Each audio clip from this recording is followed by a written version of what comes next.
자, 이 시간에는 건물 등 감가상각 자산 취득 명세서 배워보도록 하겠습니다. 부속명세서 역시 부속명세서 1의 여섯 번째죠.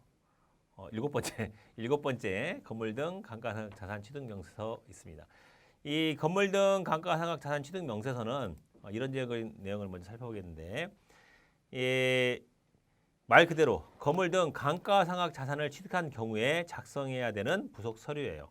그래서 이 서식이 나와 있는데 서식에서 이제 구분해서 건물, 구축물, 기장치, 차량 운반구, 그다음에 그 밖에 감가상각 자산으로 해서 나눠 가지고 되어 있습니다.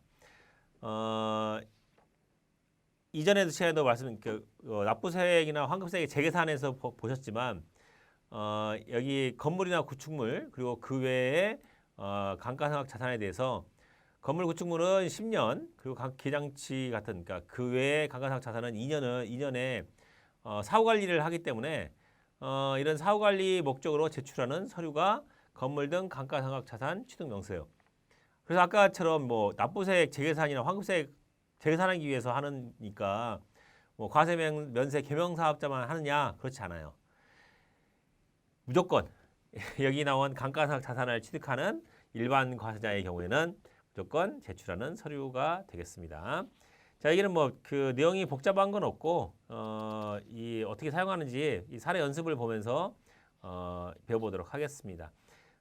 사례 연습에 보니까 여기 뭐 4월 30일 날 차량을 구입했고 그다음에 5월 17일 날은 컴퓨터를 구입했어요. 그러니까 차량은 말 그대로 차량 운반구고 이게 뭐 컴퓨터는 뭐 비품이나 혹은 뭐 이걸 이제 비품의 경우에는 이제 그 자산으로 처리하면 되고 이 사실 컴퓨터 예는 좀 그런데 실제로는 그 컴퓨터 같은 경우에 100만 원이 넘는다고 하더라도 사실 100만 원 이하 자산은 바로 비용 처리할 수 있는데 그 100만 원이 넘어감에도 불구하고 비용 처리할 수 있는 것에는 뭐가 있냐면 이런 컴퓨터나 그다음에 그 핸드폰 그다음에 뭐 가구 이런 것들은 금액이 조금 100만 원 넘어가도 비용 처리를 할 수 있어요. 뭐 사무용품비랄지 이런 식으로. 근데 그렇게 바로 비용 처리하지 않고 여기는 비품으로 감가상각 처리 자산으로 처리했을 때 자산으로 처리해서 이 감가상각을 한다고 가정했을 때예요. 그러니까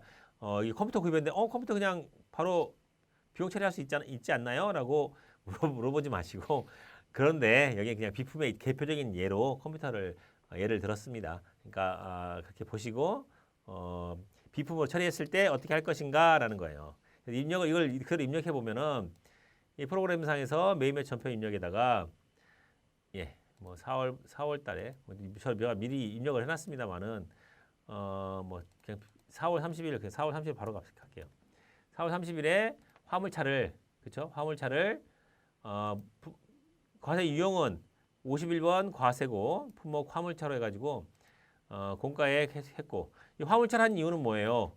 매입세 공제가 가능하다는 거죠. 이 화물차가 아니라 이게 승용차였다라고 하면 비영업용 소형 승용차는 매입세 불공제 대상이기 때문에 여기에 과세가 아니라 불공으로 했어야겠죠. 하지만 화물차는 매입세 공제가 가능하죠. 가능하기 때문에 공가액하고 세액이 과세 유형 51번 해서 공가액 세액을 별도로 구분하고 입력해 주시면 되겠습니다. 그러니까 뭘 구입했는지 그러니까 여러분들 반드시 차량을 구입하면 차량 등록증을 받으셔야 돼요. 등록증을 받아서 차량 등록장에 써 있어요. 몇 인승인지, 뭐 승용인지, 뭐 화물인지 여부가 써 있으니까 또 언제 구입했는지 여부가 써 있으니까 반드시 확인하시고 하시면 되겠습니다. 뭐 말로만 그냥 맞아요 뭐 이렇게 하시면 안 되고 꼭 확인하셔야 돼요.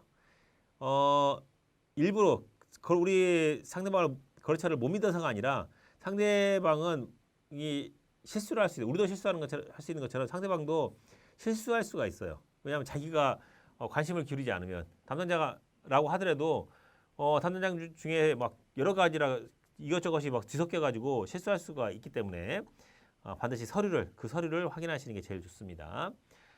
그리고 5월 17일 날은 그쵸, 컴퓨터를 샀어요. 샀는데 품목을 뭐로 했어요? 보시다시피 비품으로 해서 고정자산 간편 등록을 사탕에서 비품으로 등록했어요. 아까 4월 30일자로 구입했던 차량 운반과도 마찬가지예요. 마찬가지로 여기 분계에 차량금 방구 208번에 있는 차량금 방구로 했어요. 그러니까 이번 기회에 신고할 때 구입한 자산은 두 개겠죠. 이 차량금 방구 하나, 비품 하나 되겠습니다. 그래서 이제 신고할 때 건물 등 감가상각 자산 취득 명세서 켜보시면, 그래서 이번 기 1기 확정이라 그러면 4월 달부터 6월까지 해서 하시면, 자 이렇게 불러온 거고, 이거 불러오기를 하면은 불러오기를 불러오는데 하나 조심할 게 뭐가 있냐면, 여기 기타 감가상각 자산의 비품이나 혹은 다른 것들이 있을 수 있어요. 뭐 기타 감가상각 자산에 무형자산이 있을 수 있어요. 예를 들어서 뭐 여기에 뭐 영업권이랄지 뭐 상표권 이런 무형자산이 있을 수도 있고, 예를 들어서 그게 아니라 여기에 뭐 건설 중인 자산이 있을 수 있어요.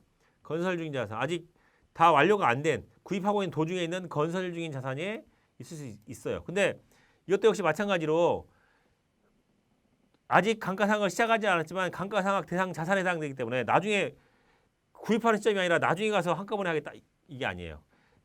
뭐 그 건설 중인 자산에 예를 들어서 우리가 분양을 받아서 하고 있다라고 한다면 지금 현재 뭐 계약금, 중도금, 잔금 이렇게 해서 잔금이 치러진 시점에 전부 다 구입이 완료되겠지만, 그 전에 이제 계약금 내고 중대금 내고 할 때는 아직 건물이 완성된 건 아니잖아요. 그럴 때는 이제 건물이나 이런 게 하는 게 아니라 건설 중인 자산으로 해가지고 감가상각 부분, 토지 부분 제외하고 여기 뭐 건물 부분에 해당되는 것은 건설 중인 자산으로 해서 할 때는 이렇게 방금 전에 하듯이 어떻게 이렇게 계정과목을 불러와야 된다는 거예요.